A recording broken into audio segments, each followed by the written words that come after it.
Hi hello welcome to GRTV guest with GRTV కార్యక్రమానికి స్వాగతం సుస్వాగతం.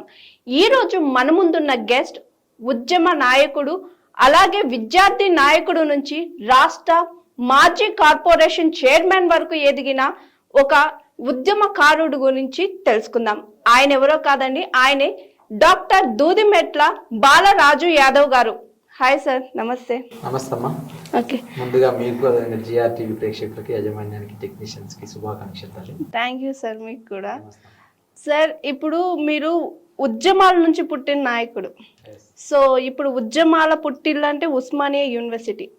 అలాంటి ఉస్మానియా యూనివర్సిటీ గురించి మీ మాటల్లో, మీరు అక్కడి నుంచి పుట్టుకొచ్చిన నాయకుడు కాబట్టి సో చెప్తారా నాకు? వాస్తవానికి కమ్యూనిస్ట్ పార్టీలో ఎస్ఎఫ్ఐలో తయారై నల్గొండ జిల్లాలో పుట్టినటువంటి ప్రతి గడ్డి పరకకు కూడా చైతన్యం ఉంటుంది, పోరాడే గుణం ఉంటుంది.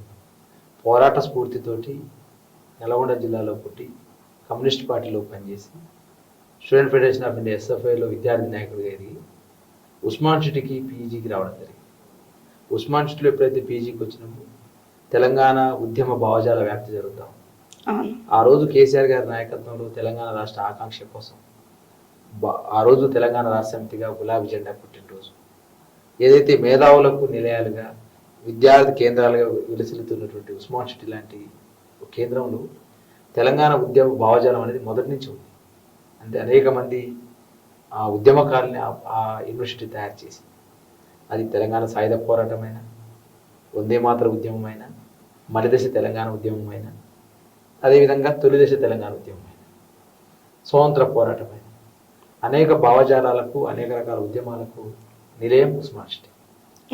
తెలంగాణ ఉద్యమం భావజాల వ్యాప్తి జరుగుతూ ఇక తెలంగాణ రాష్ట్రం ఆకాంక్షించకపోతే, తెలంగాణ రాష్ట్రం సిద్ధించకపోతే, తెలంగాణ రాష్ట్ర ఆకాంక్ష నెరవేరకపోతే ఇక మన బతుకులు శూన్యం అనేటువంటి స్థితికి వచ్చిన సందర్భంలో ఆ రోజు ఒక్కడిగా బయలుదేరిన కేసీఆర్ గారు గులాబీ జెండాను చేతబట్టిన సందర్భంలో విద్యార్థులుగా మనం అండగా ఉండకపోతే, విద్యార్థులుగా కేసీఆర్ గారి అడుగుజాడలు నడవకపోతే, గులాబీ జెండాని ప్రయాణిస్తున్న బాటని మనం ఆ బాటలో ప్రయాణించకపోతే జన్మ వ్యర్థం అనేటువంటి పరిస్థితులు ఆ విద్యార్థి లోకం ఉంది. అందులో నేను ఒక విద్యార్థిని, ఉస్మాన్ సిటీలో పీజీ చేస్తూ పిహెచ్డి చేస్తున్నటువంటి విద్యార్థి నాయకుడు.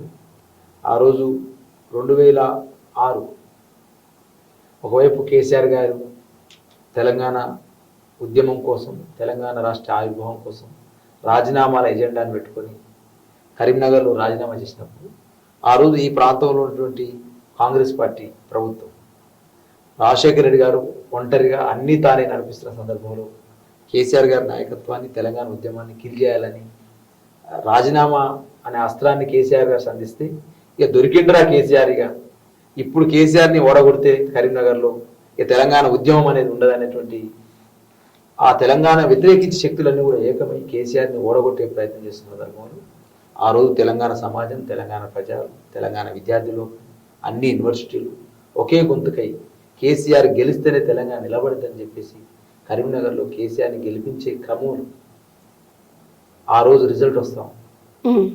కాంగ్రెస్ పార్టీ అధికారంలో ఉంది, కేసీఆర్ గెలవాలని అన్ని గుండెలు తప్పిస్తూ ఉన్నాయి. మేము ఉస్మాన్ సిటీ న్యూ పీజీ హాస్టల్లో ఉంటూ టీవీ దగ్గర ఉండి ప్రతి గుండె కూడా దారులు వేరు కావచ్చు, సిద్ధాంతాలు వేరు కావచ్చు, జెండాలు వేరు కావచ్చు, కానీ కేసీఆర్ గెలవాలి.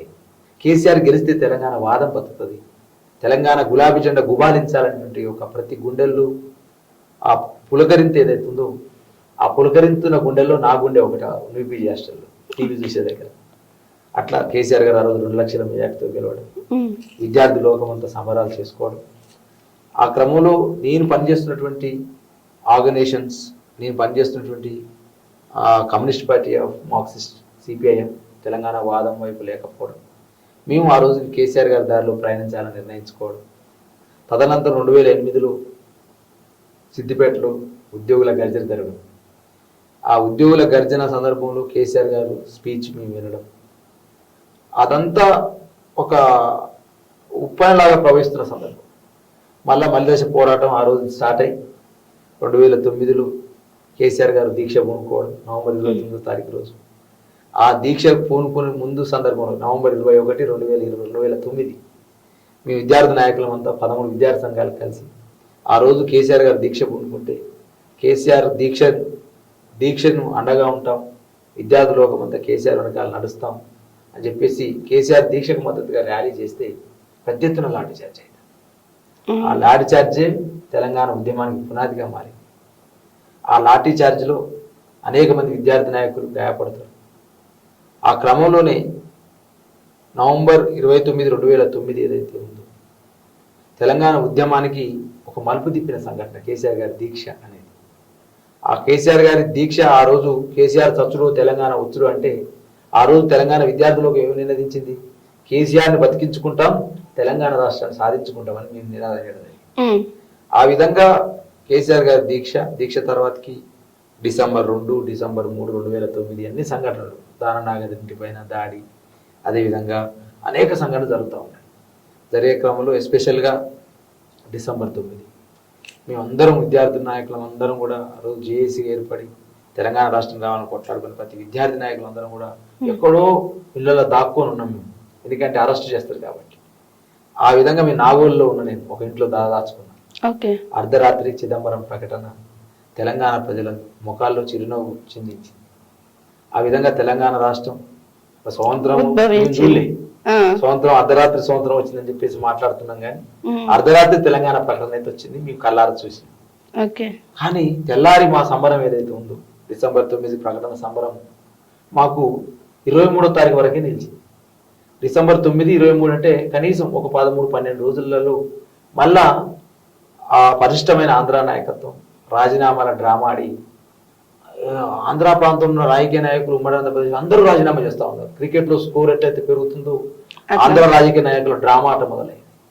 తెలంగాణ ఇస్తానన్నటువంటి ప్రకటన మళ్ళీ వెనకకు పోయి పునర్ప్రకటన చేస్తామని చెప్పేసి డిసెంబర్ 23వ తారీఖు రోజు మళ్ళీ ప్రకటన చేసి తదనంతరం దీన్ని గ్రహించిన విద్యార్థి లోకం యువత ఆత్మహత్యలు చేసుకోవడం, అంటే 1200 మంది విద్యార్థులు యువకులు ఆత్మహత్యలు చేసుకున్నట్టే డిసెంబర్ 23 ఏదైతే కాంగ్రెస్ ఇచ్చిన దగా ప్రకటన అని చెప్పేసి స్టడీ చెప్పాలి.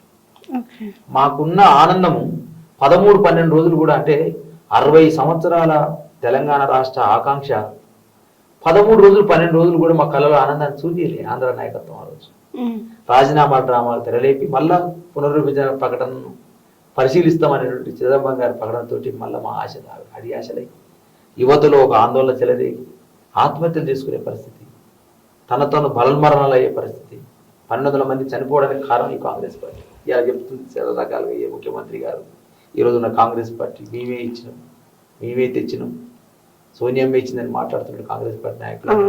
డిసెంబర్ 23 ప్రకటన 2009 ఎవరు చేసిరు? మీరు చేసింది కాదా? మీ చిదంబరం చేసింది కాదా? ఆ ప్రకటనతో తలడినట్టు తెలంగాణ గుండెలు ఆత్మహత్యలు చేసుకున్న మాట వాస్తవం కాదు. 1200 మంది చనిపోయిన మాట వాస్తవం కాదు. ఆ మరణాలకు కారణం ఎవరు?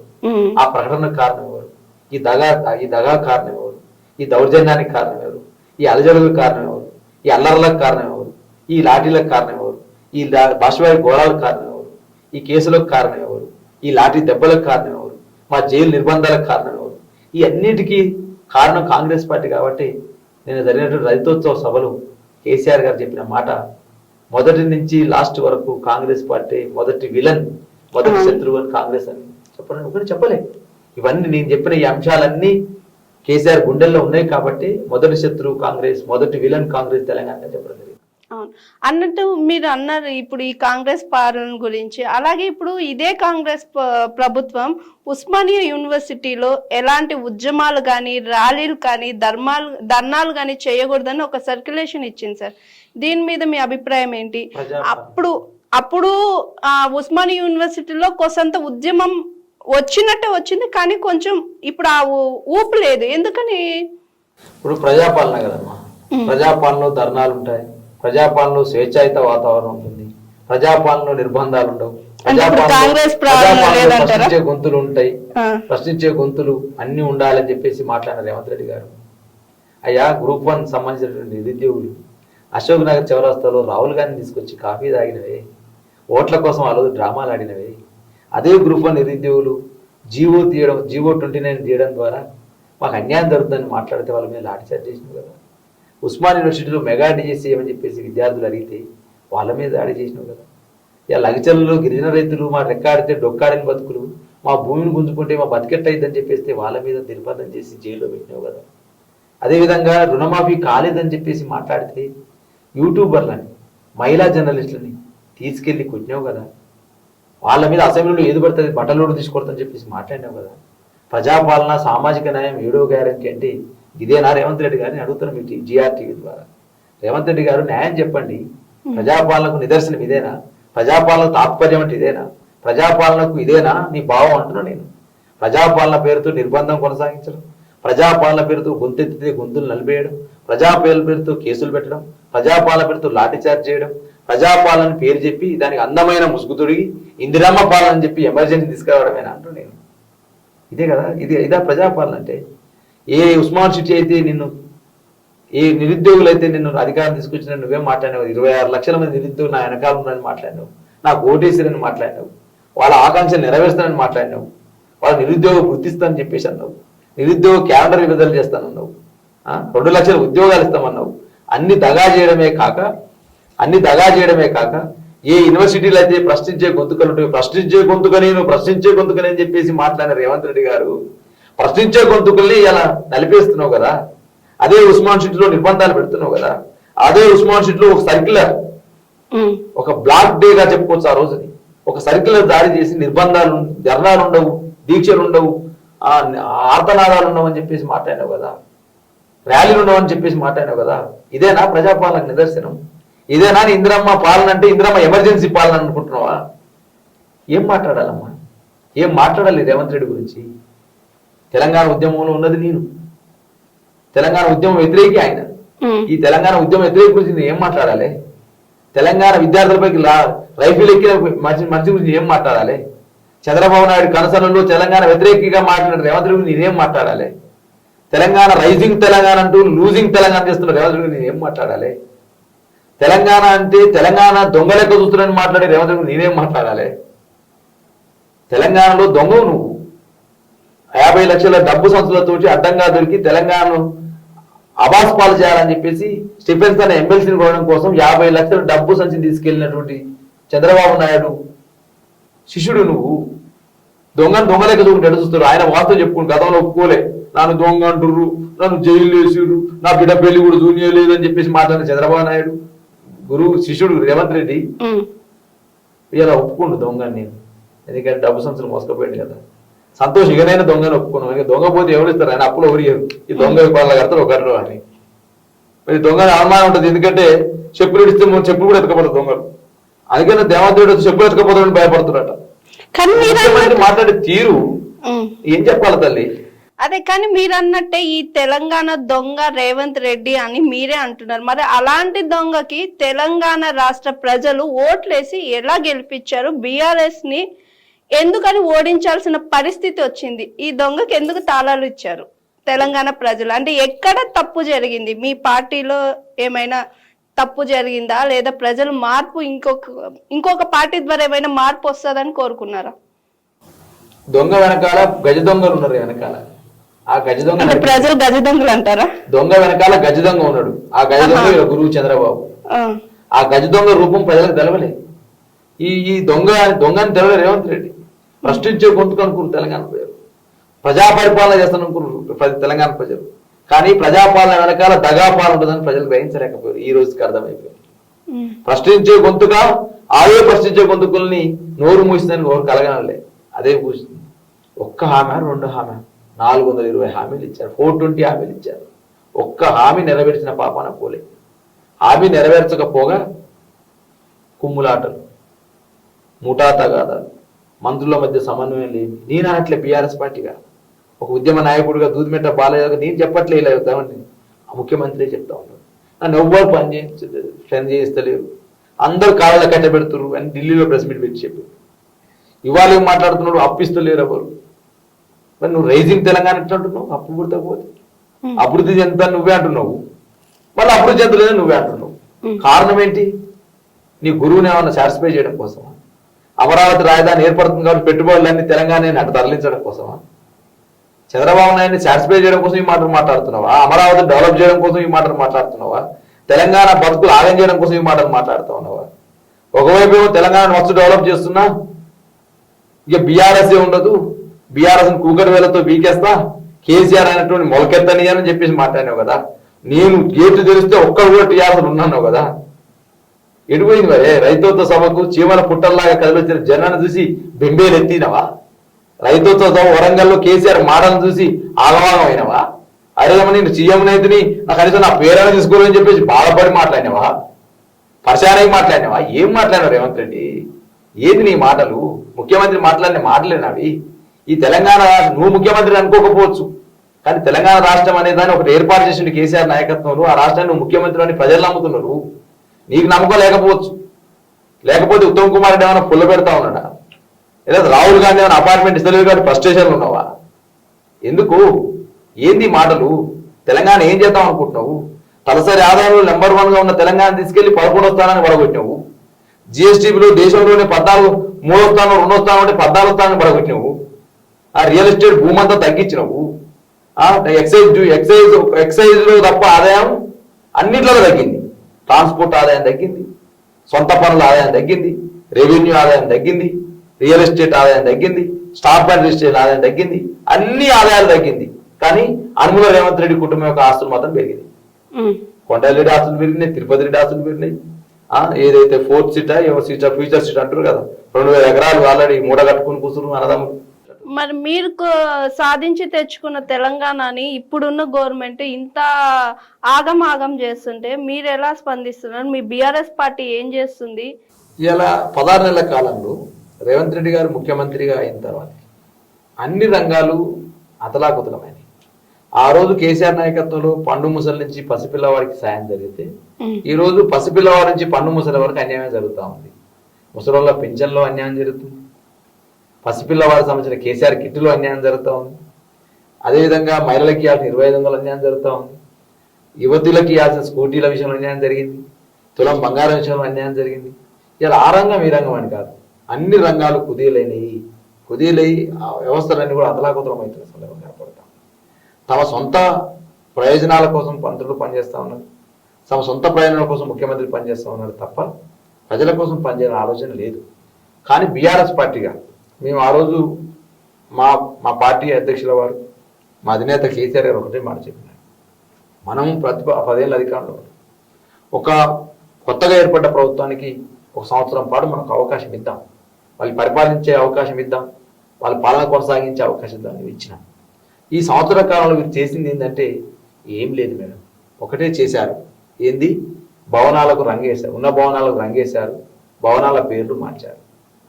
తెలంగాణ స్తూపాన్ని మారుతాం అనుకుంటున్నారు, తెలంగాణ తల్లి రూపాన్ని మారుతాం అనుకుంటున్నారు, తెలంగాణ చరిత్రను మారుతాం అనుకుంటా ఉన్నారు, తెలంగాణ సంబంధించినటువంటి ఏదైతే అన్ని రకాల చిహ్నాల్ని మారుదాం అనుకుంటాం. ఏదైతే తెలంగాణ ఐకానిక్ గా ఉన్నటువంటి సెక్రటరియట్ ముందు తెలంగాణ తల్లి రూపాన్ని మనం ఆవిష్కరించాలని ప్రయత్నం చేస్తే, ఆ తెలంగాణ రూపాన్ని తీసేసి, తెలంగాణ తల్లి రూపాన్ని తీసేసి రాజీవ్ గాంధీ విగ్రహం పెట్టేటువంటి పరిస్థితి వచ్చింది. ఇలా అన్ని అవస్థలు, ఈ రంగం ఆ రంగమైన కదా, అన్ని రంగాల్ని కుదేలు చేస్తూ ఆగమైతున్న సందర్భంలో భారత రాష్ట్రపతిగా సంవత్సరం పాటు వెయిట్ చేశాం. అయినప్పటికీ ఆ సంవత్సర కాలంలో కృష్ణా జలాల పైన హక్కులు కోల్పోతూ ఉంటే కేసీఆర్ గారు నల్గొండ జిల్లాలో పెద్ద ఎత్తున మీటింగ్ పెట్టి కృష్ణా జలాల వాటా విషయంలో కొట్లాడితే మరి కృష్ణా రివర్ బోర్డు వెనకదగిన వాస్తవాన్ని గుర్తు చేస్తా ఉన్నాం. ఈ ప్రభుత్వం లేఖ ఇచ్చిన వాస్తవాన్ని గుర్తు చేస్తా ఉన్నాం. ఇక రైతు ఆత్మహత్యలు జరుగుతూ ఉంటే నిమ్మకు నీరెత్తనట్టు ఈ ప్రభుత్వం వివరిస్తూ ఉంటే భారత రాష్ట్ర సమితి ప్రజాప్రతినిధుల బృందం అంతా కూడా కలిసి మాజీ మంత్రులు, ప్రస్తుత ఎమ్మెల్యేలు, మాజీ ఎమ్మెల్యేలు అందరూ కలిసి రాతోడు బాబురావు అనేటువంటి ఆదిలాబాద్లో ఒక గిరిజన రైతు 2 లక్షల రుణమాఫీ కాలని చెప్పేసి మందు డబ్బా తాగి చచ్చిపోతే ఆ కుటుంబానికి ఆసరిచ్చింది భారత రాష్ట్ర సమితి. రుణమాఫీ కాలేదు మీరు చేసిరని అంటున్నారు, కాలేదని చెప్పేసి రైతాంగానికి సంబంధించి ఒక వాట్సాప్ గ్రూప్ పెట్టి వాట్సాప్ ద్వారా వాళ్ళ యొక్క సమస్యలు తెలుసుకోవడం చేస్తే 78,000 కాల్స్ వాట్సాప్ సమాచారం వచ్చింది. 78,000 మంది ఒక భారత రాష్ట్ర సమితి కేంద్ర కార్యాలయంలో మేము ఒక వాట్సాప్ నెంబర్ ఇస్తే 78,000 మంది రుణమాఫీ విషయంలో మాకు స్పందన ఇచ్చారు. అదేవిధంగా హాస్టల్లో సుమారు 1022 గురుకుల పాఠశాలను ఏర్పాటు చేసి ఎస్సీ ఎస్టీ బీసీ మైనార్టీ వర్గాలకు విద్య కల్పించాలనే ఆలోచనతో 6 గురుకుల పాఠశాలను ఏర్పాటు చేసి సన్నబియ్యం అనే పథకాన్ని ప్రవేశపెట్టి 1,25,000 ఒక విద్యార్థి ఖర్చు పెడితే ఆ గురుకుల పాఠశాల పెద్ద ఎత్తున ఏం చెప్పినాడు, ప్రతి మండలానికి ఇంటర్నేషనల్ స్కూల్ అని చెప్పేసి ప్రగల్భాలు పలికిన ఈ రేవంత్ రెడ్డి ఈ కాంగ్రెస్ ప్రభుత్వం ఇలా ఉన్న గురుకుల పాఠశాలలో వసతులు కల్పించలేక విషాహారం తిని కలుషితమైన నీరు తాగి ఇలా చచ్చిపోయే పరిస్థితి. ఆ విద్యార్థుల భరోసా చేయడం కోసం మేము, మా ఆర్ఎస్ ప్రవీణ్ కుమార్ గారు, మా మాజీ కార్పొరేషన్ చైర్మన్ల బృందం, విద్యార్థులకు పనిచేసిన వాళ్ళు విద్యార్థులకు భరోసా ఇచ్చింది. ఒకవైపు రుణమాఫీ మీద, విద్యార్థుల ఆత్మహత్యల మీద, చేనేత కార్మికుల ఆత్మహత్యల మీద, రైతుల ఆత్మహత్యల మీద, ఆటో కార్మికుల ఆత్మహత్యల మీద వీళ్ళందరికీ అండగా ఉన్నది బీఆర్ఎస్ పార్టీ. ఇలా లగిచరులు గిరిజన రైతులు ఆ భూములు గుంజుకోవాలని, ఒకవైపు ఏమో ఎలక్షన్ సమయంలోనేమో మేము పెద్ద ఎత్తున ఏదైతే ఫార్మాసిటీని రద్దు చేస్తాం, ఆ ఫార్మాసిటీ భూములు వెనకకు తిరిగేస్తామని చెప్పేసి ప్రగల్భాలు పలికింది రేవంత్ రెడ్డి. ఫార్మాసిటీ మాత్రం భూములు వెనకకి ఇయ్యలేదు, కానీ పోర్ట్ సిటీ పేరుతోటి, ఫార్మా కస్టర్ల పేరుతోటి 2000-3000 ఎకరాల భూముల్ని గుంజుకోవాలనే ప్రయత్నం చేస్తే, నీకు సొంత కొడంగల్ కాన్స్టిట్యున్సీలోని గిరిజన రైతుల భూములు గుంజుకోవాలని చూస్తే ఆ గిరిజన రైతాంగానికి అండగా ఉన్నది భారత రాష్ట్ర సమితి, మా పార్టీ వర్గం కేటీఆర్ గారు. ఒక సందర్భంలోనైతే లగిచర్ రైతులకు ఎట్లా అండగుంటామని చెప్పేసి మా పార్టీ వర్గం కేటీఆర్ పైన అక్రమ కేసులు పెట్టే ప్రయత్నం చేశారు. ఆ రోజు మా కేటీఆర్ గారు చెప్పడం జరిగింది, నువ్వు ఎన్ని కేసులైనా పెట్టుకో, ఈ గిరిజన రైతాంగానికి భారత రాష్ట్ర సమితి గులాబీ జెండా మా పార్టీ నాయకత్వం అండగా ఉంటుందని మా కేటీఆర్ గారు నిలదీస్తే తోక ముడిచింది రేవంత్ రెడ్డి నాయకత్వం. అరెస్ట్ చేసుకో, గిరిజన రైతుల కోసమే, గిరిజనుల భూముల కోసం కొట్లాడితే అరెస్ట్ చేస్తానంటే ఆనందంగా జైలు పోతుందని చెప్పేసి మా కేటీఆర్ గారు మా పార్టీ వర్గం మీరు చెప్పడం జరిగింది. ఈ విధంగా ఈ కాంగ్రెస్ పార్టీ చేసే దురాఘాతాల మీద, దుర్మార్గాల మీద, ఈ అస్వస్థమైన పనుల మీద మా హైడ్రాన్ని తీసుకొచ్చి తెలంగాణ ప్రాంతంలో రియల్ ఎస్టేట్ భూమి తగ్గింది కారణం ఎవరు? ఆదాయం రావట్లేదు, ఆదాయం రాని చెప్పేసి ప్రగల్భాలు గొగ్గోలు పెడుతున్న రేవంత్ రెడ్డి. ఎందుకు ఆదాయం తగ్గిందయ్యా? నువ్వు తీసుకొచ్చిన హైడ్రా అనేది అస్పష్టమైనటువంటి విధానమే కదా. హైడ్రా ఏంది, విధానం ఏంటండి? పేదోళ్ళు ఇల్లు కూడా కొట్టడమా? రివర్ బెడ్ పేరుతోటి, బఫర్ జోన్ పేరుతోటి, మూసీలో ఉన్నటువంటి మూసీ పునర్జీవం పేరుతోటి, హైడ్రా పేరుతోటి నువ్వే పర్మిషన్ ఇస్తేవి, ప్రభుత్వమే పర్మిషన్ ఇచ్చే, జిహెచ్ఎంసీ వాటర్ కనెక్షన్ ఇచ్చే, జిహెచ్ఎంసీ మురుగునీటి కనెక్షన్ ఇచ్చే, జిహెచ్ఎంసీ జిహెచ్ఎంసీ పరిధిలో ఉన్నటువంటి ఎలక్ట్రిసిటీ బోర్డు ఎలక్ట్రిసిటీ పర్మిషన్ ఇచ్చే, పర్మిషన్లన్నీ ప్రభుత్వం ఇచ్చిన పర్మిషన్ ఇచ్చిన కుటుంబం చిన్న 100 గజాలు 200 గజాలు ఉన్న ఇళ్ళని కూలగొట్టింది కదా రేవంత్ రెడ్డి. ఎవరైనా ఇల్లు కొందాం అనుకుంటే కొనే పరిస్థితి లేదు కదా. అది ఎక్కడుందో, ఎఫ్టీఎల్ పరిధిలో ఉందో, బఫర్ జోన్ ఉందో, ఏ జోన్ ఉందో తెలియక అయోమయంలో ఇల్లు కొట్టే పరిస్థితి లేదు. ఇవాళ అపార్ట్మెంట్ ఫ్లాట్లు అమ్ముడుపోయిన పరిస్థితి ఉన్నది. ఇవాళ కనీసం రియల్ ఎస్టేట్ వెంచర్ చేస్తే ఈ వెంచరు ఎఫ్టీఎల్ పరిధిలో ఉందా, చెరువు శిఖంలో ఉందో తెలియక ఫ్లాట్లు కొన్న పరిస్థితి. దీనికి కారణం ఎవరు? నువ్వు తీసుకొచ్చిన హైడ్రా కదా, నువ్వు చేసిన పునర్జీవం చేసిన రచ్చ కదా. మూసీ పునర్జీవం పేరుతో 50,000 కోట్లంటివి, 1,50,000 కోట్లు బడ్జెట్ వేస్తేవి, ప్రపంచ బ్యాంక్ నిధుల్ని చంద్రబాబు నాయుడు తెచ్చినట్టు, గురుగా తెచ్చినట్టు ప్రపంచ బ్యాంక్ నిధులంటివి పేదోళ్ళు ఇల్లు కూరగొట్టి, దర్గా చెరువు దగ్గర నీ బ్రదర్ చేసి నీ ఇళ్ళకేమో నోటీస్ ఇస్తావు, 4 వారాల గడువిస్తావు. కానీ ముషిరాబాద్లో, నా రామ్నగర్లో, నా సున్నం చెరువులో, అదేవిధంగా నా జవహర్ నగర్లో, నా కొత్తపేటలో, నా దిల్సు నగర్లో, నా అంబర్పేటలో ఉన్న నా పేదలకు మాత్రం గడువు ఏవైతే నోటీసు ఏవైతే, పెద్దోళ్ళకేమో నోటీసు, నీ అన్నకు నోటీసు, 4 వారాల గడువు. పేదోళ్ళకు మాత్రం ఏం లేకపోయి. అప్పుడు పేదోళ్ళ తరఫున భారత రాష్ట్రానికి అండగా ఉండి ఆ పేదోళ్ళకి అండగా ఉండని చెప్పేసి ఒకవైపు మా కేటీఆర్ గారు ముషిరాబాద్ పోతే, ముషిరాబాద్లో మా కేటీఆర్ కాన్వాయ్ పైన దాడి చేసిన, అయినా కూడా నీ దాడిని తిప్పికొట్టి నువ్వు ఎన్ని దాడులను చేసుకో, హైడ్రా బాధితులకు మేము అండగా ఉంటామని చెప్పేసి జనతా గ్యారేజ్ లెక్క భారత రాష్ట్ర సమితి కార్యాలయాన్ని జనతా గ్యారేజ్ చేసి 24 గంటలు 24/7 మీకోసం పనిచేస్తామని చెప్పేసి చేస్తే, ఇవాళ రేవంత్ రెడ్డి గారు మాట్లాడే మాటలు, అయ్యా ఆదాయం ఎందుకు తగ్గుతాయా? ఎందుకు తెలంగాణ ఆగమవుతుందయా? నువ్వు తీసుకొచ్చిన విధానాలు కావా? నువ్వు చేస్తున్నటువంటి కార్యక్రమాలు కావా? ఎందుకు హైడ్రా? ఎందుకు మూసీ పునర్జీవము? ఎవరి కోసం ఇదంతా? ఎందుకోసం చేస్తున్నావు? ఆకాశ ఆర్మాలను నియమించి పేదోళ్ళు మాత్రం పొట్టగొడతావా? మరి ఇన్ని విధానాలు తెచ్చిన రేవంత్ రెడ్డి రీసెంట్ గా కూడా ఒక కామెంట్ చేసినాడు, ఇంకా తెలంగాణలో 10 సంవత్సరాలు సీఎం గా నేనే ఉంటాను, కాంగ్రెస్ గవర్నమెంటే ఉంటుంది అన్నాడు. దీని మీద ఎలా స్పందిస్తారు? ఇప్పుడు ఆకాశాన్ని నిచ్చెనేస్తున్నాడు ఆయన. ఆకాశాన్ని నిచ్చెన వేయగలుగుతాడా? కానీ ఆకాశాన్ని నిచ్చెనేస్తున్నాడు, కళ్ళ లోకంలో వివరిస్తున్నాడు. ఇక మొత్తం 1,000తో పీకేస్తా బీఆర్ఎస్ ని, ఇక కేసీఆర్ ఇక నిన్నే ఉన్నాడు అన్నాడు. రైతోత్వ సభ చూడలేవా రేవంత్ రెడ్డి? మైండ్ బ్లాక్ అయిపోయింది రైతోత్వ సభ చూసి. కేసీఆర్ గారు మాట్లాడితే ఒక సెన్సేషన్, మాట్లాడకపోతే నా పేరు తీసుకోలేదు అని చెప్పేసి గగ్గోలు పెడుతుంది. రేవంత్ రెడ్డి గారు తలుచుకుంటాడు, అంటే నా పేరు తలవడా, నా పేరు తలవడా, ఎందుకు వస్తుంది నీ పేరు? నీకు అర్హత ఉందా అసలు? ఓ ముఖ్యమంత్రి చేస్తున్న పరిపాలన నీకు అర్థమవుతుంది అసలు? లెస మాట్లాడినావు కదా, పెద్ద పెద్ద మాటలు మాట్లాడినావు కదా. కేసీఆర్ 3 నెలలు మంత్రివర్గ విస్తరణ చేయకపోతే కేసీఆర్ మంత్రివర్గ విస్తరణ చేయలేదని మాట్లాడినావు కదా. మనం మంత్రివర్గ విస్తరణ చేస్తున్నావు. 16 నెలలు అయింది, 12 మంది క్యాబినెట్లు ఉన్నారు, ఇంకా 6 తీసుకోవాలి, తీసుకుంటున్నారు. ప్రజాపాలనలో సామాజిక న్యాయం ఎవరో గ్యారంటీ అని చెప్పేసి మాట్లాడినావు. 300 కాపులు మంత్రివర్గం ఉన్నారా? ముదిరాజులు మంత్రివర్గంలో ఉన్నారా? గొల్ల కురుమలు మంత్రివర్గంలో ఉన్నారా? మైనార్టీలు మంత్రివర్గంలో ఉన్నారా? నేను అడుగుతున్నా. నేను ఇవాళ సంక్షేమ శాఖ మంత్రి ఎవరో చెప్పు జరగదు, నేను చెప్తా. నేను అడుగుతాను భారతి, నువ్వు చెప్పు. సంక్షేమ శాఖ మంత్రి తెలుసా నీకు? హోంశాఖ మంత్రి ఎవరో తెలుసా?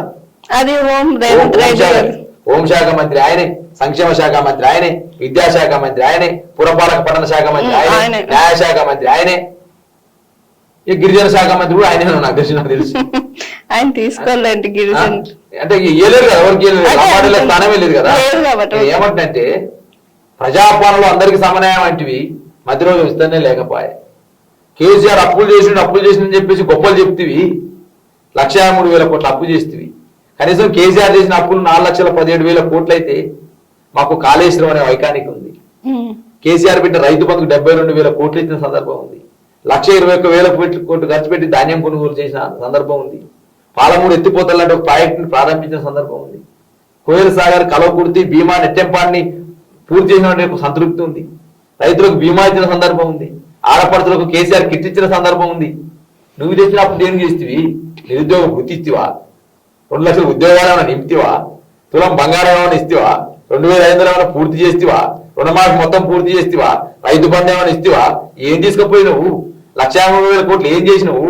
ఎవరి జోబులు నింపినావు? మాట్లాడినావు కదా, మాకు పరిపాలన శాత కదా అంటే ఏందా కేసీఆర్? మాకు పరిపాలన శాత కదా. 60 ఏళ్ళు దేశాన్ని వెళ్ళాం, 60 ఏళ్ళు ఉమ్మడి ఆంధ్రప్రదేశ్ వెళ్ళాం, మేము పరిపాలన చేయాలి. నోరు కట్టుకుంటే రైతు బంధు అయిపోద్ది, రుణమాఫీ అయిపోద్ది అన్నావు కదా. మరి ఎవరు నోరు కట్టుకున్నారు? ఎవరు నోరు కట్టిస్తున్నావు? ఇవాళ ప్రజల నోరులేమో కట్టిస్తున్నావు, మీ నాయకుల నోరులేమో తెరుస్తున్నారు. ఇక మంత్రుల స్థానం లక్ష్మీ మంత్రులు వచ్చిరట. ఆడవాళ్ళ పెత్తనం ఎక్కువైపోయిందట. వాళ్ళు 20% కమిషన్ తీసుకుంటున్నారట. ఇక నేను ఏం చెప్పాలి? నేను చెప్తే ఆ మాట భారత రాష్ట్ర సమితిగా అలా అమృతి రెడ్డి అని ఎమ్మెల్యే చెప్తుంటే తెలిసేది. ఎమ్మెల్యే అవినీతిలో మన అంటే మొన్న రీసెంట్ గా ఒకటి నోటిఫికేషన్ వచ్చింది, సర్వే వచ్చింది. దాంట్లో అవినీతిలో తెలంగాణ గవర్నమెంట్ లో ఉన్న అంటే మంత్రులు, మహిళా మంత్రుల్లో 3 ఎక్కువ కేసులు కానీ అవినీతి కానీ ఉందని కూడా మొన్న సర్వేలో వెల్లడైంది. సార్ ఏం చేస్తాం మేడం? ఇప్పుడు పరిపాలించాలని పగ్గాలు చేతికి ఇస్తే సెటిల్మెంట్ చేస్తున్నారు వాళ్ళు.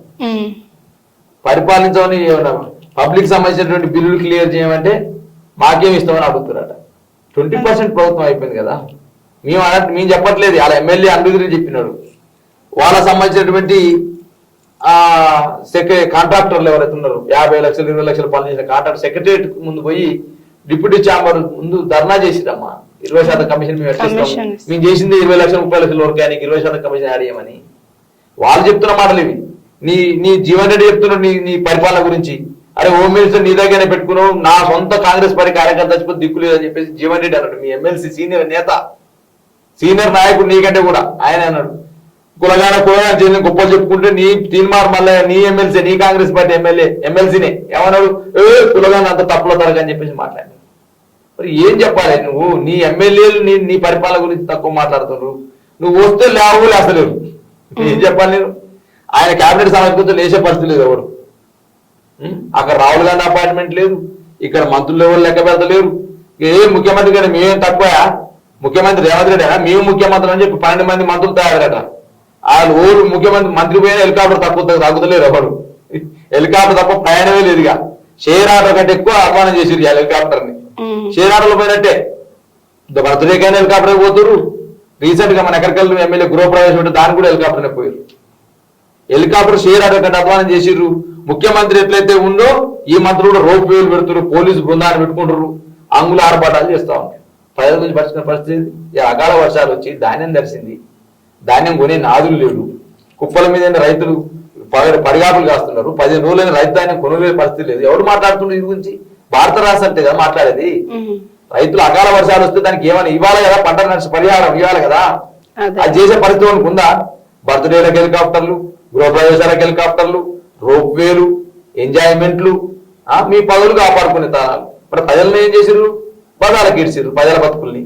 రైతు బతుకు ఆగమైపోయా, మహిళా బతుకులు ఆగమైపోయా, ముసలు మంచి ఆయుర్వేదం రేవంత్ రెడ్డి 4,000 ఇస్తారని చెప్పి అనుకున్నారు.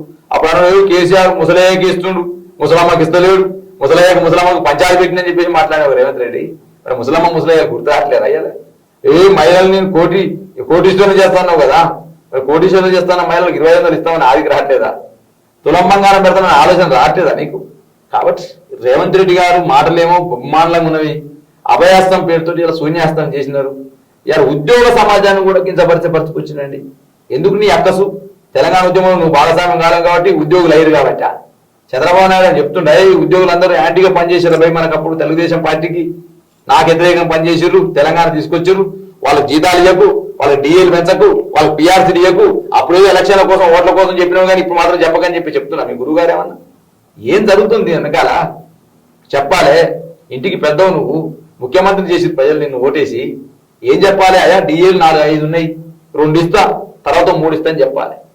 జీతాలు పెంచుతానన్నది నువ్వే కదా, డిఏలు ఇస్తానన్నది నువ్వే కదా, పిఆర్ చేస్తానది నువ్వే కదా. జీతాలు పెంచాలంటే ఆర్థిక వనరులు లేవు, మొత్తం అప్పులే ఉన్నాయి, అప్పుల కోసం వెళ్తే నన్ను పిచ్చోళ్ళలాగా చూస్తున్నారని కూడా రేవంత్ రెడ్డి అనుకుంటున్నాడు. ఆయన చూసి అప్పుల కోసం పోతే దొంగ అంటున్నారట, చెప్పులు ఎత్తుకపోతున్నారని భయపడుతున్నారట. అనేది కారణం ఎవరు? నువ్వే కదా. తెలంగాణ అప్పుల్లో వదిలేసి బీఆర్ఎస్ పార్టీ అప్పులు చేసి వదిలేసినట్టున్నా. ఇప్పుడు మీ ఉన్న తల్లి ఆస్తి పంచుకుంటున్నావు, తల్లిదండ్రులు ఉంటే తండ్రి ఆస్తి పంచుకుంటున్నావు, అప్పుడు కూడా పంచుకుంటావు కదా. ఓ రాష్ట్ర ముఖ్యమంత్రిగా రాష్ట్రంలో ఇప్పుడు ఇవాళ కలెక్టరేట్ భవనాలు అనుభవిస్తలేవా? వాళ్ళ కోసం ఎటగట్టి కేసీఆర్ కట్టలేదా? యాదాద్రి టెంపుల్ పోయి రేపు ప్రపంచ అందగత్తలు తీసుకుపోయి చూపెడతలేవా? ఏమంటావు నీ అర్థం? ఇప్పుడు ప్రపంచ అందగత్తలు తీసుకెళ్లి యాదాద్రి టెంపుల్ తీసుకపోవట్లేవా? రేపు నీ అంటున్నా ఏంటంటే ప్రపంచం ఇప్పుడు కలెక్టరేట్ లో నువ్వు సెక్రటరీ కట్టినావు, 600 కట్టినాడు, 700 కోట్లు నాయనం చేసి మాట్లాడినావు కదా. అదే సెక్రటరియట్ నువ్వు ఉంటున్నావు కదా. ప్రగతి భవన్ అద్దాల మీద కట్టుకున్నావు కదా, మరి ఆ ప్రగతి భవన్ నీ డిప్యూటీ సీఎం ఉండలేదా? నీ సీతకు ఉండలేదా అమ్మా? నేను అంటున్నా ఏంటంటే అన్యాయమైన మాటలు, అబద్ధపు మాటలు మాట్లాడి రెచ్చగొట్టి ప్రజల్ని కేసీఆర్ అది చేసి చెప్పేసి ఏదో చెప్పినావు కదా. మరి నువ్వు వల్ల ఉండలేవా? కలెక్టరేట్ నుంచి భవన్ పరిపాలన సాగుతలేదా? మంత్రులకు సంబంధించిన ఇప్పుడు సెక్రటరియట్ నుంచి పరిపాలన సాగుతలేదా? అది కేసీఆర్ కట్టిందే కదా. అమరవీరుల జ్యోతి దగ్గర ఓట్లేడు అయినా. నేను అంటున్నా నేను ఓకే, నేను అనేదంటే ఇవాళ రేవంత్ రెడ్డి గారు నువ్వు కట్టకపో కూర్చోక అంటున్నా నేను. నువ్వు కొత్త పథకం ఇవ్వకపోకు, ఉన్న పథకాన్ని తీసేయకు. దళిత బంధు తీసేసినావు కదా. దళితుల యొక్క కుటుంబాలను జీవితాలను ఎరువు నింపడం తీసుకొచ్చిన అద్భుతమైన స్కీమ్ అండి. అభయాస్తం పేరుతో నువ్వేమన్నా అంబేద్కర్ అభయాస్తం పేరుతో ఇస్తాను 15 లక్షలు 10 లక్షలు ఇస్తా ఉన్నావు. మేము 10 ఇస్తే ఆ 10 రోజులు 12 బ్యా, కేసీఆర్ కిట్టు బ్యా, న్యూట్రిషన్ కిట్టు బ్యా, బీసీ బంధు బ్యా. ఏంది? ఎందుకు పథకాలను ఎందుకు తీసేస్తున్నావు? పథకాల పేర్లను మారుస్తున్నావు, పథకాలను ఎందుకు తీసేస్తున్నావు? అంటే ఇది తుగ్లక్ పాలన అయిపోయింది. పిచ్చోడి చేతిలో రాయి, సీఎం సీటు రేవంత్ రెడ్డిది. ఏం చేస్తా చేస్తుండు. గీతానుసారం పనిచేస్తున్న గీతానుసారం ఏ గీత చెప్తుంది నీకు? మీ భార్య గీత చెప్తున్నది ఏమని? అలా భార్య పేరు గీత అనుకుంటా. మరి గీతానుసారం పనిచేస్తున్న ఏ గీతానుసారం పనిచేస్తున్నావు? మీ బామ్మారికి ఆస్తులు మీద ఉంటుందేమో గీతానుసారం అంటే. వాళ్ళ నాన్నకు రైట్ ఆఫ్ అప్పులు తెలుసుకున్న రైట్ ఆఫ్ చేయమని చెప్పిందేమో. లేకపోతే వాళ్ళ కొండలరెడ్డి తిరుపతి వాళ్ళ మరదలకు బావాలకు ఆస్తులు పెంచమని చెప్తుందా మీ గీతానుసారం? ఏం మాట్లాడుతుంటే రేవంత్ రెడ్డి? ఏమన్నంటే పొద్దున్న లేస్తే కేసీఆర్ కుటుంబం తిట్టడం అలవాటు నేర్చుకున్నాం. నీకు పరిపాలించమని పగ్గాల చేతికి ఇస్తే కేసీఆర్ రిటర్న్ కోసం ఇచ్చినారా? తెలంగాణ రాష్ట్రాన్ని సాధించిన నాయకుడు 71 ఏళ్ళ వయసు అయినది. నేను సచ్చైపోతావు నువ్వు అని మాట్లాడతాడు, ఆ పారగడతానని మాట్లాడతాడు, బొంద పెడతానని మాట్లాడతాడు, ముక్కలు చేస్తానని మాట్లాడతాడు, పొట్ట పేరు మేకేసుకుంటానని మాట్లాడతాడు, కనుగుడ్డు తీసి గోళీలు వాడతానని చెప్తాడు, షెడ్యూల్ మీద ఉరిగే ఇస్తాడు. ఏం మాటలు ఇవి? ముఖ్యమంత్రి మాట్లాడేది ఒక బజార్ భాష మాట్లాడుతూ తుగ్గులకు లెక్క పరిపాలిస్తూ నైట్ కళలు వస్తే పొద్దున అదే ఆచరిస్తుండు, నైట్ ఏది కళలు వస్తే పొద్దున అదే ఆచరిస్తుండు. నైట్ కళలు ఏమొస్తాయి? ఇటువంటి చిల్లర చేస్తారు వస్తాయి కదా. ఇది కాదు కదా తెలంగాణ పైన కోరుకుంది నేను నీ నుంచి. అయితే మీరు మాటల్లో కేసీఆర్ గారు తెలంగాణ తెచ్చింది కేసీఆర్ గారు అంటున్నారు కదా సార్, అది అందరికీ తెలిసిందే. తెలంగాణ ఉద్యమం కేసీఆర్ గారు మొదలు పెట్టాడు, తెలంగాణ ఇంత డెవలప్ అయ్యిందంటే కేసీఆర్ గారు వల్ల. కానీ కేసీఆర్ గారు ఓడిపోవడానికి మెయిన్ కారణం ఏంటి సార్? అంటే ఇక్కడ కొన్ని ప్రచారాలు ఉన్నాయి, కేసీఆర్ గారు ప్రజల్లోకి వెళ్ళారని, క్యాడర్ సరిగ్గా లేదని, క్యాడరు అంటే ఏమంటారు క్యాడర్ని ఎంచుకోవడంలో కరెక్ట్గా లేదని, ఆయన ఒక ఫామ్ హౌస్ పరిపాలన చేస్తున్నారని, ప్రజల్లో ఎలాంటి పథకాలు వెళ్ళలేదు, అసలు కేసీఆర్ పాలన బాగాలేదు, అందుకే కేసీఆర్ ఓడిపోయినారు, ఇంకా రారు కూడా అనే ఒక ప్రచారం అయితే జోరుగా జరుగుతుంది. అసలు కేసీఆర్ గారు అంటే కేసీఆర్ గారు బీఆర్ఎస్ ఓడిపోవడానికి కారణం ఏంటి?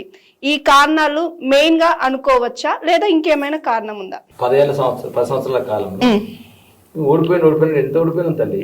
కాంగ్రెస్ కు 92 లక్షల ఓట్లు వచ్చినాయి, మాకు 87 లక్షల ఓట్లు వచ్చినాయి అమ్మా. మాకు వాళ్ళకి తేడా 4 లక్షల ఓట్లు మాత్రమే. ఆ 4 లక్షల ఓట్లతో ఎట్లా అంటే అబద్ధ ప్రచారాలు ఇవన్నీ. మేము 2 ఇస్తే 4, మేము తులంబాగా మేము 1,100,000 ఇస్తున్నామంటే తులంబాగా ఆదరంగా ఇస్తాం. అబద్ధ హామీలు చెప్పారు కదా, ఎన్ని అబద్ధ హామీలు కదా. మేము 10 లక్షలు దళిత బంధు ఇస్తామంటే 12 లక్షలు అంబేద్కర్ అభయాస్తం ఇస్తామని చెప్తారు. రకరకాల అబద్ధ మాటలు మాట్లాడారు కదా. ఇవాళ ఎందుకు ఏదో తెస్తాం, అద్దెస్తాం, విద్యేస్తాం, కొండ మీద కోచింగ్ తీసుకొచ్చి ఇస్తాం అని మాట్లాడారు కదా. ఇలా జరుగుతుంది అది. ఇలా వాస్తవంగా మేము ఓడిపోయారని మీరు అంటున్నారు, మేము ప్రజల మనసులు గెలిచినని మేము అంటున్నాం. ఎలా సార్? కేసీఆర్ గారి నాయకత్వం ఎన్ని సీట్లు ఓడిపోయినాము? 4 లక్షల 4 లక్షల ఓట్ల తేడాతోటి, 1.85% తేడాతోటి. అదే విధంగా 39 సీట్లు వచ్చినాయమ్మా మాకు, తక్కువ రాలేదు. 39 సీట్లు వచ్చినవి. కానీ ఎందుకు ఓడిపోయినామంటే ఈ అబద్ధ హామీలు. ఇక మేము కేసీఆర్ ఎట్లా 2 లక్షల రుణమాఫీ చేస్తాడు, ఈయన వస్తే 2 చేస్తున్నాం చూద్దాం. కేసీఆర్ ఎట్లా 2,000 ఇస్తుండు, ఈయన వస్తే 4,000 ఇస్తున్నాం చూద్దాం. కేసీఆర్ ఎట్లా 1,00,000 ఇస్తుండు పెళ్లికి, ఈయన తులంబాగా ఇస్తున్నాం చూద్దాం. కేసీఆర్ మహిళలకు అయ్యి చేస్తున్నాడు, ఈయన 2,000 ఎక్స్ట్రా ఇస్తున్నాం చూద్దాం. కేసీఆర్ 2,32,000 ఉద్యోగాలు వేసిండు, 1,62,000 ఉద్యోగాలు నింపిండు, ఈయన వస్తే ఇంకేదో నింపుతానంటుందో చూద్దాం. ఒక ఆశల పల్లకిలో తెలంగాణ సమాజాన్ని పెట్టి అబద్ధపు హామీలు 420 హామీలు ఇచ్చి ఓట్లు ఇప్పించుకున్న కాంగ్రెస్ పార్టీ ఇలా చేస్తున్న కనపడుతుంది ప్రజలకు. కేసీఆర్ చెప్పిండు నమ్మలే. ఆ రోజు కేసీఆర్ చెప్పిండు కాంగ్రెస్ వస్తే ఢిల్లీ యాత్రలు ఉండే అన్నాడు. ఇలా 42 సార్లు ఢిల్లీకి పోయినా, 43 సార్లు పోయి ఢిల్లీకి. తెలంగాణ రాష్ట్రంలో దివాళీ తీస్తుందని మాట్లాడతావు, నువ్వేం బిజినెస్ క్లాసులు పయనిస్తావు. తెలంగాణ రాష్ట్రం దివాళీ తీస్తున్నావు, అప్పులు పుడుతున్నామని మాట్లాడతావు, నీ మంత్రులు హెలికాప్టర్లు తిరుగుతావు. తెలంగాణ రాష్ట్రం దివాళీ తీస్తుందని మాట్లాడతావు, ఎస్సీఓ భూముల్ని తనాగా పెట్టడం కోసం ఒక బ్రోకర్ కంపెనీకి 176 కోట్లు ఇస్తావు. నువ్వు మాట్లాడే మాటలకు చేసే చేతలకి ఏమైనా పొందనుందా? నీ మంత్రులకు నీకు ఏమైనా పొందనుందా అని అంటున్నాను నేను ఇలా. కాబట్టి భారత రాష్ట్రానికి అన్ని అంశాలు చెప్తా ఉన్నావు. నువ్వు ఏం హామీలు ఇచ్చి ఎలక్షన్లోకి గెలిచినావు. ఇప్పుడు ప్రజలకు అర్థమవుతా ఉంది. రైతు బంధు ఇస్తానంటివి కాకపాయ, రుణమాఫీ చేస్తాంటివి కాకపాయ, 42 లక్షల మంది రుణమాఫీ చేస్తాను, 25 లక్షల మందికి చేసినావు. మిగతా వాళ్ళు ఈ పాపం చేసిరు. నేను అడుగుతాను నేను ఇలా. రైతు బంధు అందరికి ఇస్తాం అన్నావు, గుట్టలకి చెప్పులు రియల్ ఎస్టేట్ వెంచర్లకు ఇచ్చిండు కేసీఆర్ అన్నావు. రైతు బంధు ఎవరికి ఇస్తున్నావు చెప్పు, నువ్వు ఎవరికి ఇస్తున్నావు, ఎంతమందికి ఇస్తున్నావు, ఎన్ని ఎకరాలకు ఇస్తున్నావు చెప్పవచ్చు. ఇక ఏంది నువ్వు చేసిన పరిపాలన? ఉద్యోగాలు మొత్తం నింపుతానంటివి. నిరుద్యోగ క్యాడర్ వచ్చిందని నేను అడుగుతాను. నేను నిరుద్యోగ క్యాడర్ ఏమైనా వచ్చిందా? నిరుద్యోగ వృత్తి ఇస్తాను ఇచ్చినావా? నేను అడుగుతున్నా మిమ్మల్ని, ఇచ్చిందా? 2 లక్షల ఉద్యోగాలు నింపిండా? లేదు. మరి 50,000 ఉద్యోగాలు నింపినా ఆయన లెక్క చెప్తున్నా, అది తప్పని నేను అంటున్నా. ఆయన లెక్క ప్రకారం 2 లక్షల ఉద్యోగాలు 16 నెలలు సంవత్సరం నింపుతాను కదా, వచ్చినాయా? అది కూడా మీరు ఇచ్చిన నోటిఫికేషన్ నింపిండు. నేను అనదలుచుకోని ఆయనగా, ఎందుకంటే ఆయన ఏది పడితే అది మాట్లాడుతుండు. తుగ్గులకు పాలన అంటే ఇదే అనుకుంటున్నా. ఆయన ఒక దేశముఖి లేక ఎవరిస్తుండు, నీరో చక్రవర్తి అనుకుంటున్నాడు ఆయన. ఇక నేను తప్ప ఎవరు రాజ్యంలో ఉండదని మాట్లాడుతున్నాడు ఆయన. ఏది పడితే ఆయన భూసాగం లేక మాట్లాడుతున్నా ఆయన. ఏం చెప్పాలి నేను? ఏమన్నా పొద్దున్న లేస్తే కేసీఆర్ కుటుంబాన్ని కేసీఆర్ తిట్టడం, ఎవరు నడితే జైలు పంపడం, నిర్బంధాలు చేయడం. ఆయన ఫ్రస్ట్రేషన్ అయ్యి ఆయన ఏదో నీళ్లు నవ్వుకుంటూ మాట్లాడుతున్నారు. కానీ నేను అడిగిన క్వశ్చన్ కి నాకు ఆన్సర్ రాలేదు సార్. బీఆర్ఎస్ ఓడిపోయిందని నువ్వు అంటున్నావు, ప్రజల మనసు గెలిచిందని నేను అంటున్నా. ప్రజల మనసు గెలిచింది కేసీఆర్. బీఆర్ఎస్ పార్టీ మా రాజకీయాల్లో ఎలక్షన్లు ఓటములు గెలుపులు ఉంటాయి, కానీ ప్రజల మనసులు గెలిచింది మాత్రం కేసీఆర్. ప్రజల గుండెలో నిలిచింది మాత్రం కేసీఆర్. ప్రజలకు మంచి పరిపాలన అందించింది కేసీఆర్. మళ్ళా కేసీఆర్ వస్తే బాగుండని ఆలోచిస్తుంది ప్రజలు కేసీఆర్ గురించి. మళ్ళీ కేసీఆర్ గారు వస్తారు అనుకో, కేసీఆర్ గారు రావాలని ప్రజలు అంటారు. వస్తారని మీరు అంటారా? 100% వస్తారు. ఇంతకంటే స్పీడ్ తో వస్తారు, ఇంతకంటే గొప్ప మెజార్టీతో వస్తారు. ఈరోజు ప్రజలకు అర్థమైపోయింది కదమ్మా, బీఆర్ఎస్ పార్టీ ఓడిపోయిందని మాట్లాడుతున్న వాళ్ళకు బీఆర్ఎస్ ఓడిపోలేదు అని ప్రజల మనసు గెలిచింది. మళ్ళా బీఆర్ఎస్ మళ్ళీ రావాలి, కేసీఆర్ నాయకత్వం రావాలని ప్రజలు కోరుకుంటున్నారు. 16 నెలల కాలంలో ఏ ప్రభుత్వానికి ఏ ముఖ్యమంత్రి కూడా ఇటువంటి స్థితి రాకపోవచ్చు, ఇటువంటి గతి రాకపోవచ్చు. నాకు తెలిసి ఒక 5 ఏళ్ళు పరిపాలన చూస్తారు, కానీ 16 నెలలనే పాలేందో నీళ్ళేందో తేలిపోయింది రేవంత్ రెడ్డి పరిపాలన. రేవంత్ రెడ్డి ఏమాత్రం పరిపాలించగలుగుతాడు అనేది తెలిసిపోయింది. రేవంత్ రెడ్డి గవర్నమెంట్ డిజాస్టర్ అని తేలిపోయింది. కాబట్టి మళ్ళీ కేసీఆర్ రావాలని పైసా ఖర్చు లేకుండా ప్రజలు గదులు వచ్చారు. మేము ఒక వెహికల్ పెడితే ప్రజలు కలిసి ఉచితంగా గదులు వచ్చారు. సొంతంగా వాళ్ళ వెహికల్ మీద సరిపోకపోతే వాళ్ళు వెహికల్ పెట్టుకుని రైతోత్సవ సభకు వచ్చారు. రైతోత్సవ సభలో వాళ్ళు ఎక్స్ప్రెషన్స్ ఇచ్చారు. కేసీఆర్ లేకపోతే ఏటువంటి బాధలు పడ్డారు. 25 సంవత్సరాల భారత రాష్ట్ర సమితి ప్రస్థానంలో ఒక గొప్ప బహిరంగ సభని దేశంలో కనివిని ఎరగని విధంగా ఏ రాజకీయ పార్టీ నిర్వహించిన విధంగా నిర్వహించారు. కేసీఆర్ ఆ రోజు మాట్లాడిన తీరు, అరే రేవంత్ రెడ్డి ఏమో ఏది పడుతుంది మాట్లాడుతుండు, ఏది పడుతుంది ఉరుతుండు కేసీఆర్ మీద. కేసీఆర్ చూసినా ఎంత గొప్పగా మాట్లాడాడు. ఒక్క మాట పల్లెత్తు మాట అనకుండా ప్రభుత్వం ఇన్ని నిర్వాహకాలు చేసిన హైడ్రా పేరుతోటి కానీ, రైతు బంధుతోని, రైతు రుణమాఫీ పేరుతోటి, పింఛన్ల పేరుతోటి, నిరుద్యోగుల పేరుతో ఎన్ని కుట్రలు చేసినా, ఎన్ని అనర్థమైన కార్యక్రమాలు చేసినా కేసీఆర్ చూసినా ఎంత నిబ్బరంగా ఉండో, ఎంత గొప్పగా మాట్లాడాడో, తెలంగాణ ఎట్లా కలగన్నాం కాలేకపోయిందని బాధపడ్డాడు అని ప్రజలు చర్చించుకుంటారు కదా కేసీఆర్ స్పీచ్ గురించి. సార్ ఇప్పుడు నల్గొండ టాపిక్ వచ్చింది కాబట్టి మీరు నల్గొండ బిడ్డగా, నల్గొండ అంటేనే ఉద్యమాలకు పేరు, కమ్యూనిస్టులకు పేరు. అలాంటి నల్గొండ నుంచి వచ్చిన మీరు ఈ కమ్యూనిస్ట్ భావోద్వేగాలు ఏమైనా ఉన్నాయా? ఉద్యమాలకి ఎలా పేరు వచ్చింది? మీ రాజకీయ ప్రస్థానం ఎలా స్టార్ట్ అయింది? వాస్తవానికి నల్గొండ జిల్లా అంటేనే ఒక ప్రశ్నించే గొంతుక. ఆ ప్రాంతంలో పుట్టిన గడ్డి పరక కూడా చైతన్యం ఉంటుందని ఒక నానుడు ఉంది. బండి వెనక బండి కట్టి 16 బండ్లు కట్టి ఏ బండే పోతావు కొడుకు నైజాం సర్కరోడ, చుట్టుముట్టు సూర్యపేట నట నడమ నల్లగొండ, నువ్వు ఉండేది గోలుకొండ, గోలుకొండ కిల్ల కింద నీ గోరి కడతాం కొడుకు నైజాం సర్కరోడ అనేటువంటి పాటలు ఉమ్మడి నల్గొండ జిల్లాలో దొడ్డి కొమరయ్య, చాగయ్య, ఐలమ్మల వారసత్వం నల్గొండ జిల్లా పరిధిలో ఉంటుంది. వాస్తవానికి ఆ రోజు నల్గొండ జిల్లా పరిధిలో ఉంటుంది. ఆ విధంగా తెలంగాణ సాయుధ పోరాటానికి ఊపిరిదిన జిల్లాలో పుట్టిన కమ్యూనిస్ట్ పార్టీలో పనిచేసింది. మా తాత తెలంగాణ సాయుధ పోరాటంలో ఉన్నాడు. మేమందరం కమ్యూనిస్ట్ పార్టీలో పనిచేయడం, నేను ఎస్ఎఫ్ఐలో 99లో పనిచేయడం, 25 సంవత్సరాల రాజకీయ జీవితంలో మళ్ళీ తెలంగాణ ఉద్యమంలో పనిచేయడం. కాబట్టి నల్గొండ జిల్లాలో పుట్టినటువంటి ప్రతి బిడ్డ కూడా పోరాటాన్ని ఎంచుకుంటారు. కాబట్టి మేము పోరాట మార్గంలో వచ్చినాం. తదనంతరం ఎక్కడ అన్యాయం జరిగితే ప్రశ్నించడానికి సిద్ధంగా ఉన్న చేగువేర స్ఫూర్తితో రాజకీయాలకు వచ్చిన వాళ్ళు. కాబట్టి తెలంగాణకు అన్యాయం జరుగుతుంది కాబట్టి ప్రశ్నించాలని కేసీఆర్ స్ఫూర్తిని తీసుకున్నాం. ఆ కేసీఆర్ అడుగుజాడల్లో తెలంగాణ ఉద్యమంలో నడిచింది. ఉస్మాన్ సిటీలో విద్యార్థి నాయకుడిగా నాయకత్వం వహించింది. అదే కేసీఆర్ గారి నాయకత్వంలో ఉద్యమంలో పాల్గొన్నాం. అదే కేసీఆర్ గారి ప్రభుత్వంలో రాష్ట్ర కార్పొరేషన్ చైర్మన్గా బాధ్యతలు చేపట్టింది. రాష్ట్ర కార్పొరేషన్ చైర్మన్గా బాధ్యతలైన, తెలంగాణ ఉద్యమంలో కేసీఆర్ వెంట అడుగులైన, కమ్యూనిస్ట్ పార్టీలో స్టూడెంట్ ఆర్గనైజేషన్లో విద్యార్థుల కోసం కొట్లాటైనా, ప్రజల కోసమే జీవించాలి, ప్రజల కోసమే మరణించాలనే సూక్తితోటి రాజకీయాలకు వచ్చింది. ప్రజల కోసమే, ఎందుకంటే యాజ్ ఏ డాక్టరేట్గా ఎంఎస్సి బిఈడి, ఎంఎస్సి జువాలజీలో పీజీ చేసిన వ్యక్తిగా ఇక నేను ఎక్కడ కాలేజీలో చెప్పుకున్నా 1-2 లక్షలు సంపాదించుకోవచ్చు. ఏదైనా ఉస్మాన్ సిటీలో ప్రొఫెసర్గా జాయిన్ కావచ్చు, హాయిగా ఉండొచ్చు. నేను నా భార్య డాక్టరేట్, ఇద్దరం డాక్టరేట్స్, ఇద్దరం ఆదర్శ వివాహం. తను ఇంటర్ కాస్ట్ మ్యారేజ్ మాది. తెలంగాణ ఉద్యమంలో మా పెళ్ళి అయింది. ఇద్దరం ఎక్కడ ప్రొఫెసర్ ఉన్నా 2 లక్షలు సంపాదించుకోవచ్చు. కానీ మేము ఆదర్శ భావజాలంతో పెళ్లి చేసుకుని కేసీఆర్ గారు తెలంగాణ ఉద్యమంలో మా పెళ్ళి అయింది. ఇలా పెళ్ళి అయిన తర్వాతకి 2 బాబులు. మేమిద్దరం కూడా ప్రజా జీవితంలో ఉన్నాం. ప్రజల కోసమే జీవించాలి, ప్రజల కోసమే మరణించాలి, ప్రజల కోసమే పనిచేయాలని సూక్తితో రాజకీయాలకు వచ్చండి. ఇలా ఆస్తుల కోసం అంతస్తుల కోసం కాదు. అట్లా అనుకుంటే హాయిగా జీవితం గడపాలనుకుంటే హాయిగా ప్రొఫెసర్ లెక్చరర్ అయ్యి మంచిగా 2-3 లక్షలు సంపాదించుకుని హాయిగా బతకొచ్చు. తెలంగాణ ఉద్యమంలో జైలు పోవాల్సిన అవసరం లేదు. తెలంగాణ ఉద్యమంలో లాఠీ దెబ్బలు తినాల్సిన అవసరం లేదు. తెలంగాణ ఉద్యమంలో ఇవాళ 152 కేసులు ఎందుకు పెట్టించుకోవాల్సి వచ్చింది? ఎందుకు వచ్చింది? తెలంగాణ రాష్ట్ర ఆకాంక్ష కావాలి మాకు.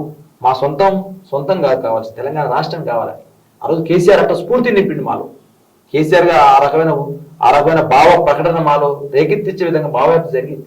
కేసీఆర్ అనే ఒక్కడు ఇన్ని విత్తనాలు వేసిండు వాస్తవంగా తెలంగాణ ఉద్యమంలో విత్తనాలు.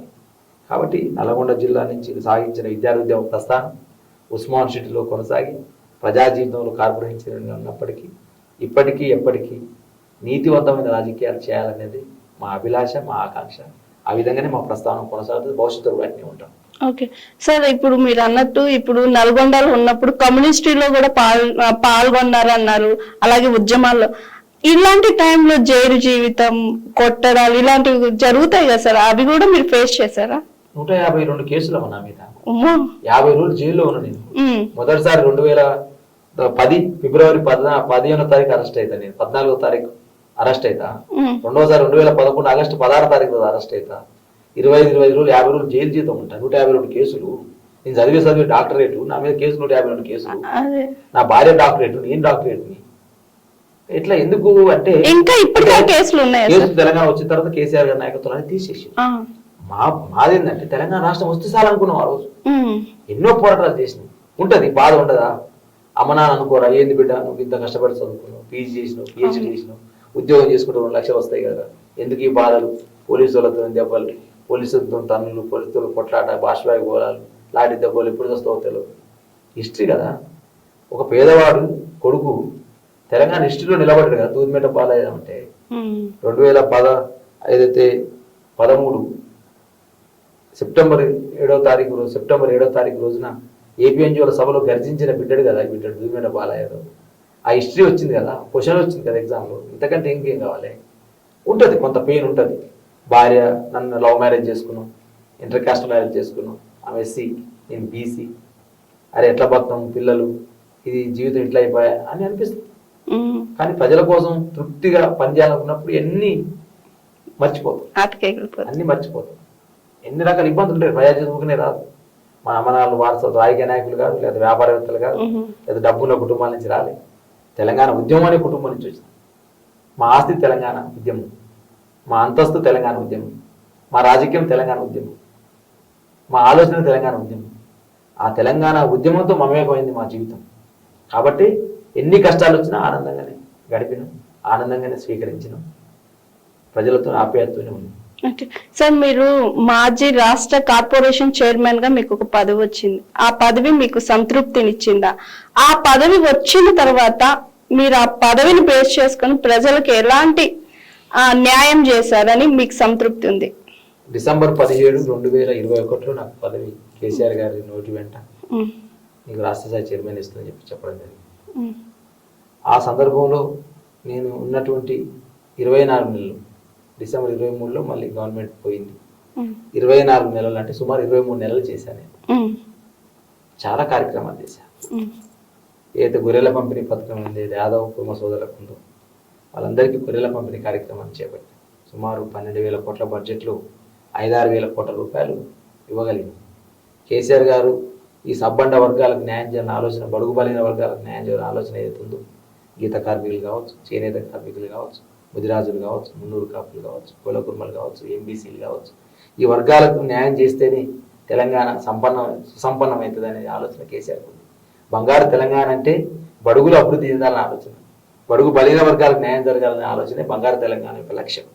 కాబట్టి ఎన్ని కార్యక్రమాల్లో భాగంగా కుల కుర్మలు చేసినట్టు ఈ కార్యక్రమాన్ని నేను చైర్మన్గా ఉండడం, ఆ కార్యక్రమాలన్నీ అమలు చేయడం, ఒక సందర్భంలో గోల కుర్మల దగ్గరికి వెళ్ళి గొర్రెల దగ్గరనే పడుకోవడం, పనినిద్ర చేయడం, ఇవన్నీ చాలా అచీవ్మెంట్స్ వచ్చినాయి. గొర్రెలకు వ్యాక్సినేషన్, అదేవిధంగా గోళ్ళ కుర్మలతో మమేకం కావడం, ఇవన్నీ కూడా చాలా కార్యక్రమాలు చేసినాయి. దురదృష్టవశాత్తు ఈసారి గవర్నమెంట్ వస్తే ఇంకా కార్యక్రమాలన్నీ ముందుకు పోయేది. చాలా యువతకు కొన్ని అవకాశాలు ఇచ్చేవాళ్ళు, కానీ వెళ్ళింది. కనీసం ఇంతవరకు ఎనిమల్ హస్బెండరీ మినిస్టర్ లేడు. పశువర్ధ శాఖ మంత్రి ఎవరంటే మళ్ళీ రేవంత్ రెడ్డి చూపెట్టాల్సి వస్తుంది. మినిస్ట్రీ లేడు. ఇది ఇప్పుడు కొనసాగుతున్న ప్రభుత్వం తీరు. డెఫినెట్గా ఈ అన్ని అంశాల పట్ల ఆ రోజు ప్రభుత్వంలో ఉన్నప్పటికీ ప్రజల కోసం పనిచేసింది. ఈ రోజు ప్రతిపక్షంలో ఉన్నప్పుడు ప్రజల కోసం పనిచేస్తాం. కేసీఆర్ ఆశీర్వాదం, మా పార్టీ వరకు కేటీఆర్ ఆలోచనతో ముందుకు సాగుతాం. ఓకే సార్, నాది లాస్ట్ క్వశ్చన్. ఇది ఒక ఉద్యమ నాయకుడుగా మీరు ఉద్యమాల్లోకి వచ్చినప్పుడు మీరు యుక్త వయసులోనే ఉంటారు. సో ఇప్పుడు ఈ జనరేషన్ కి ఉద్యమాల గురించి యువతరానికి ఎలా చెప్తారు, ఏమని చెప్తారు? పోరాడితే పోయేది ఏం లేదు, బానిస సంఖ్యలు తప్ప అని శ్రీశ్రీ ఇచ్చినటువంటి సూక్తి. అదేవిధంగా ఎక్కడ అన్యాయం జరిగినా పోరాటానికి సిద్ధంగా ఉండు అని చేగువేర స్ఫూర్తి. ప్రాంతం వాడే దోపిడీ చేస్తే ప్రాంతంలోనే పాతర పెడతాం, ప్రాంతేతరుడు దోపిడీ చేస్తే ప్రాంతం దాకా తరిమి కొడతాం అనేటువంటి కాలోజీ స్ఫూర్తి తీసుకొని ఉద్యమాలు చేయండి, ప్రజా ఉద్యమాల్లో పాల్గొనండి. అదే క్రమంలో మీరు మీ వ్యక్తిగత జీవితం, మీ చుట్టూన్న సమాజం కోసం కొంత పని చేయండి. అదే క్రమంలో మీరు వ్యక్తిగతంగా ఎదగండి, సమాజాన్ని ఎదగడంలో మీ వంతు పాత్ర ఉండాలి. ఎప్పుడైనా కూడా ఉద్యమాలు అనేవి చెడ్డవి కావు. ఉద్యమాలు అనేవి ప్రజల్లో మార్పు తీసుకొచ్చేవి, ప్రజల కోసం పనిచేసేవి. కానీ ఈరోజు ఉన్నటువంటి మోడరేట్ యుగంలో, కమర్షియల్ యుగంలో ఉద్యమాలు అంటే ఏదో కొత్తగా అయినట్టు, ఉద్యమాలు ఏదో పనికిరాని ఉన్నట్టు చూపెడతా ఉన్నారు. తప్పది. ఉద్యమం అనేది ఉద్యమం అనేది లేకపోతే మేము లేవు. ఉస్మాన్ షిటీ చదువులమ్మ తల్లి లేకపోతే అమ్మ జన్మనిచ్చింది, ఉస్మాన్ షిటీ చదువులమ్మ తల్లి రెండో జన్మనిచ్చింది, గుర్తింపు అనిచ్చింది ఇలా. కాబట్టి విద్యార్థులు చదువుకోవాలి, చదువుతో పాటుగా సమాజం గురించి ఆలోచించాలని యువతకు ఎస్పెషల్గా విద్యార్థులకు విజ్ఞప్తి చేస్తాము. ఆ క్రమంలోనే వచ్చిన తెలంగాణ రాష్ట్రంలో రేపు భవిష్యత్తు అంతా యువతదే. కాబట్టి యువత రాజకీయాల్లోకి రావాలి. యువత రాజకీయాల్లోకి వస్తే ఏంటంటే యువకుడికి స్వార్థం ఉండదు, యువకుడు అనేవాడికి స్వార్థం ఉండదు. కాబట్టి యువత రాజకీయాల్లోకి రావాలి. ఒక 10-20 ఏళ్ళు సమాజం కోసం పనిచేస్తారు, అప్పుడు సమాజ అభివృద్ధి జరుగుతుంది. కాబట్టి మీ జిఆర్ టీవీ ద్వారా ఎస్పెషల్గా నేను గట్టు రామచంద్ర గారు మీ సీఓని కోరుతా ఉన్నాను. మీ టీవీ మీరు ఈ సమాజ మార్పు కోసం పనిచేయాలి, రాజకీయాల్లోకి యువతను ఆహ్వానించాలి. రాజకీయాల్లో యువత ఓకే, డబ్బు సమాజం, డబ్బు ప్రేరేపితం అవుతుంది, డబ్బుతో రాజకీయాలు అవుతున్నాయి ఒక భాగం. కానీ మాలాంటి వాళ్ళు కూడా రాజకీయాలకు వచ్చినాం కదా, మేము కూడా రాష్ట్ర చైర్మన్ చేయగలిగాం కదా, ఉద్యమాలు ఉండగలిగినాం కదా. కాబట్టి మన గట్టి సంకల్పం ఉంటే సాధించనిది ఏది లేదు. ఒక ఓటమి అనేక విజయాలకు నాంది, ఒక పాఠం అనేక గుణపాఠాలకు నాంది. కాబట్టి యువత ఎస్పెషల్గా సమాజం కోసం పనిచేస్తూ మీరు ఎదగాలి, సమాజాన్ని ఎదిగించాలని మీ టీవీ ద్వారా విజ్ఞప్తి చేస్తాను. ఓకే సార్, చాలా థ్యాంక్ యూ సార్, చాలా విషయాలు మాతో షేర్ చేసుకున్నానికి థ్యాంక్ యూ. థ్యాంక్ యూ అమ్మా, థ్యాంక్ యూ. చూశారు కదండి ఇవాల్టి మన గెస్ట్ డాక్టర్ దూదిమెట్ల బాలరాజు యాదవ్ గారు. మరోసారి మరో గెస్ట్ తో మళ్ళీ కలుద్దాం. చూస్తూనే ఉండండి జిఆర్ టీవీ. నమస్తే. హాయ్ ఎవ్రీవన్, నేను మీ Pavani. Please like, share and subscribe GR TV. Hi, I'm Jyoti Singh. Please like and subscribe GR TV channel. అందరికీ నమస్కారం, నా పేరు Sambit. Please like and subscribe GR TV. Thank you.